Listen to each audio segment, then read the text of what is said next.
Assalamualaikum warahmatullahi ta'ala wabarakatuh. Bismillahirrahmanirrahim. Alhamdulillahirabbil alamin. Asyhadu an la ilaha illallah wahdahu la syarikalah wa anna Muhammadan abduhu wa rasuluh. Allahumma sholli ala sayyidina Muhammadid duril azhar wal yaqutil ahmar wan nuril adhar wa sirril akbar wa ala alihi wa sahbihi ajmain, amma ba'da. Hadirin yang berbahagia, pemirsa di rumah maupun di studio, puji-pujian pantas kita haturkan kehadirat Allah Subhanahu wa taala, Tuhan yang menggenggam kita semuanya, Tuhan langit dan bumi, Tuhan seru sekalian alam. Salam sejahtera, salawat dan salam kita haturkan kepada Nabi terakhir, Nabi Muhammad SAW. Semoga kita semuanya senantiasa mendapatkan berkah dan syafaat dari Allah dan Rasul-Nya. Amin ya rabbal alamin. Hikmah kajian Ramadan kali ini kami akan mengetengahkan sebuah judul syafaat Nabi Muhammad di hari kiamat. Suatu ketika Allah berfirman di sebuah ayat Al-Quran, kurang lebihnya, Bismillahirrahmanirrahim. Innas sa'ata la'atiyatul la raiba fiha walakinna aktsaron nasi la yu'minun. Sesungguhnya hari kiamat itu adalah pasti terjadi dan tidak ada keraguan di dalamnya. Akan tetapi banyak manusia yang tidak meyakini. Hadirin yang berbahagia, ketika Allah menghancurkan bumi, alam semesta, langit dan semua yang ada di semesta jagat raya ini sehancur-hancurnya, maka manusia dikumpulkan oleh Allah di padang mahsyar, di sebuah padang yang maha luas. Allah murka pada saat itu. Semua manusia yang pernah hidup di muka bumi, baik itu hidupnya 1 hari, 1 jam, 10 tahun, 20 tahun, 1000 tahun mungkin seperti layaknya umat nabi-nabi terdahulu. Semua manusia yang pernah hidup di muka bumi, semuanya digiring dari alam kuburnya menuju ke sebuah padang yang maha luas itu. Yang matahari pada waktu itu sejengkal dengan kepala manusia. Otak manusia mendidih dibuatnya. Allah murka di situ. Bagaimana murkanya Allah di dalam hadis qudsinya? Aina anta ya Fir'aun? Aina anta ya Namrud? Di mana engkau wahai Fir'aun? Di mana dulu yang ketika dunia dia menyombongkan diri? Di mana itu Benetton Mussolini Italia? Di mana itu Hitler dari Jerman yang merasa berkuasa? Allah Subhanahu wa taala pantas sombong pada waktu itu. Karena Allah yang maha hak, yang maha kuasa. Kita semuanya berada di dalam genggamannya.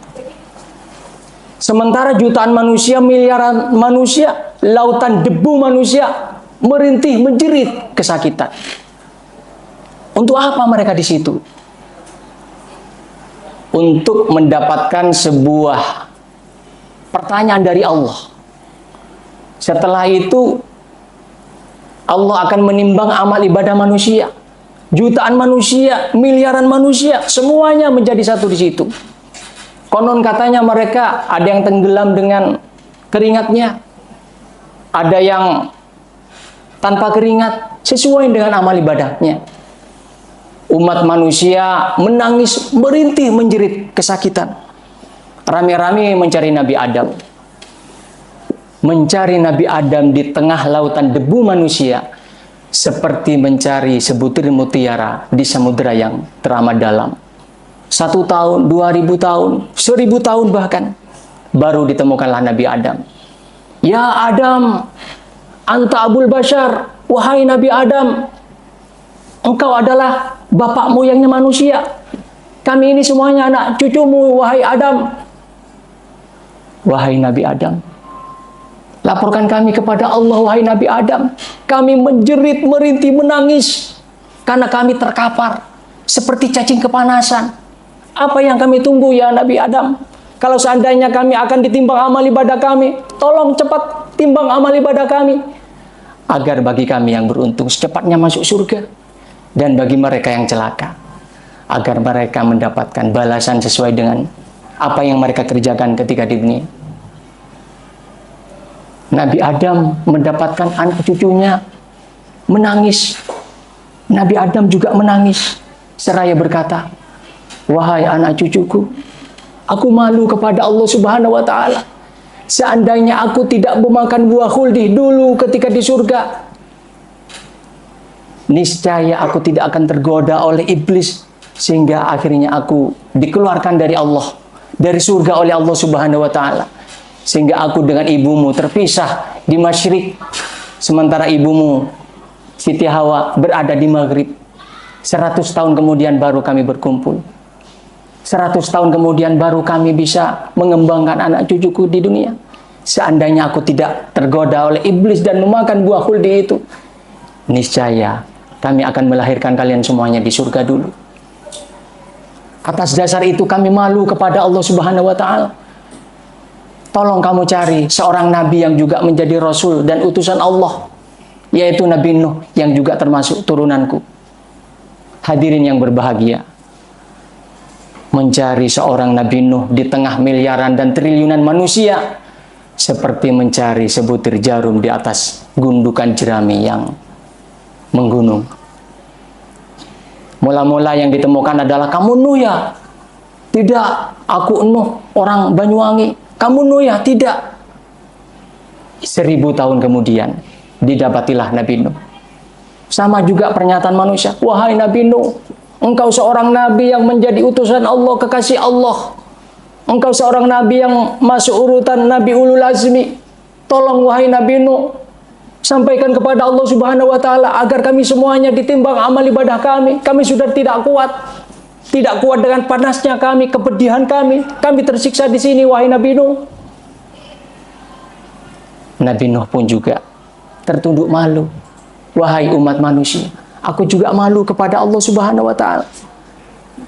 Lantaran aku belum bisa mengislamkan anakku yang bernama Kan'an. Oleh karena itu, kamu carilah seorang nabi yang mendapatkan julukan Khalilullah, yaitu Nabi Ibrahim. Mencari seorang Nabi Nuh seperti mencari intan mutiara di tengah padang Sahara yang luas. Kita bisa bayangkan satu hari di akhirat seperti 1000 tahun di dunia, seperti Allah yang jelaskan di dalam Al-Quran, "Inna yauman inda rabbika ka'alfi sanatin mimma ta'udud." Sesungguhnya satu hari akhirat itu seperti 1000 tahun dalam hitungan manusia. Diakui atau tidak, disadari atau tidak, maka kita akan parkir di sana nanti. Singkat cerita, setelah 1000 tahun kemudian didapatilah Nabi Ibrahim. "Ya Nabi Ibrahim, engkau adalah seorang nabi kekasih Allah. Engkau seorang nabi yang mendapatkan Khalilullah, julukan Khalilullah, kekasih Allah. Tolong ya Nabi Ibrahim, sampaikan hajat kami kepada Allah Subhanahu wa taala agar kami semuanya secepatnya ditimbang amal ibadah kami, agar mereka yang beruntung secepatnya masuk surga dan mereka yang celaka akan masuk neraka." Bagaimana jawabnya Nabi Ibrahim? Nabi Ibrahim pun juga menangis malu kepada Allah. "Wahai umat manusia, aku juga malu kepada Allah lantaran aku belum bisa mampu mengislamkan ayahku yang bernama Azar. Oleh karena itu, kamu carilah seorang nabi yang namanya selalu bersanding dengan lafaz Allah. Namanya selalu bersanding di pintu langit, di pintu masjid, di pintu surga, yaitu Sayyidina Muhammadur Rasulullah, seorang nabi akhir zaman. Itulah yang akan memberikan syafaat kepada umat manusia. Atas dasar itulah kita berbangga dan berbahagialah sebagai umat Muhammad yang lisan kita selalu bersalawat kepada Rasulullah. Allahumma sholli ala sayyidina Muhammad. Sehingga setelah dihaturkan kepada Rasulullah, baginda Rasulullah, untuk mencari Nabi besar Muhammad Shallallahu Alaihi Wasallam tidak sulit, karena Rasulullah itu beda dengan umat nabi-nabi terdahulu.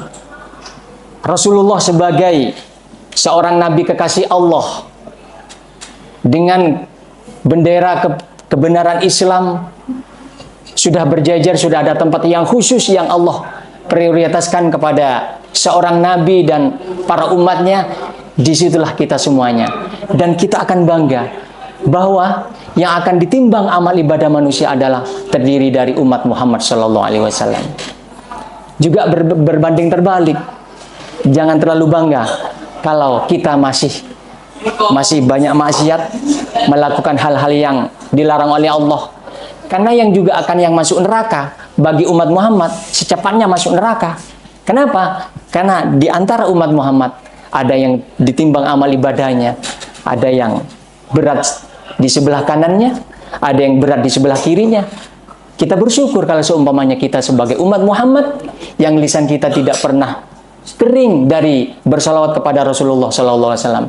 Disinilah Rasulullah yang berperan aktif.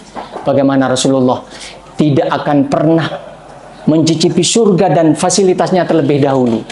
Beliau Rasulullah mondar-mandir antara surga, antara neraka, antara sirat, antara mizan. Untuk apa? Untuk memastikan apakah umat Muhammad, apakah umatku, apakah umat yang telah merindukanku sudah dipastikan semuanya masuk surga. Sudah ditimbang amal ibadahnya. Apakah mereka itu masuk surga tanpa hisab? Yang menjadi pertanyaan adalah kita, bagaimana kita benar-benar memperlakukan Rasulullah sebagai kekasih kita, kekasih di dalam kehidupan kita, sehingga kita semuanya menjadi orang-orang yang beruntung. Konon katanya ada seorang yang tidak tahu ketika amal ibadahnya ditimbang oleh Allah, tiba-tiba lebih berat timbang amal ibadahnya ke arah kanan. Padahal mereka sudah curiga, dia yang ahli maksiat, saya sudah akan terima apa jadinya nanti kalau saya masuk neraka dengan timbangan amal ibadah kami yang sebelah kiri. Tapi konon katanya ketika itu ada orang yang berwajah bersinar, yang tampan luar biasa. Dia meletakkan kertas. Begitu kertas itu diletakkan di timbang amal ibadahnya, maka dengan kertas itu amal ibadah yang sebelah kanan berat. Itu artinya dia akan berbangga menjadi orang yang penghuni surga. Dia penasaran, maka dikejarlah orang tersebut. Wahai kisanak, wahai orang yang berwajah tampan, siapakah Anda gerangan? Aku adalah nabimu. Kenapa engkau meletakkan kertas di sebelah kanan timbangan kami? Wahai Rasulullah, itu adalah salawatmu, bacaan salawatmu yang sampai kepadaku, yang hari demi hari aku kumpulkan, dan suatu saat akan aku berikan syafaat kepada engkau. Dengan syafaat itu aku taruh di timbang amal ibadahmu di sebelah kanan. Dengan itu semuanya syafaatku akan berlaku, akan menjadi pembelaan ketika engkau merasakan kesulitan, lebih-lebih di akhirat ini nanti. Hadirin yang berbahagia, pemirsa di rumah maupun di studio, ini saja yang bisa kami sampaikan. Semoga apa yang menjadi kajian Ramadan pada hari yang indah ini akan menjadi inspirasi kita agar kita selalu mencintai Allah dan Rasul-Nya, sehingga cinta ini akan menjadi bekal kita untuk hidup di akhirat nanti, dan kita pantas mendapatkan syafaat di yaumil kiamat nanti. Amin ya rabbal alamin. Billahi taufik wal hidayah wa ridha wal inayah. Wassalamualaikum warahmatullahi taala wabarakatuh.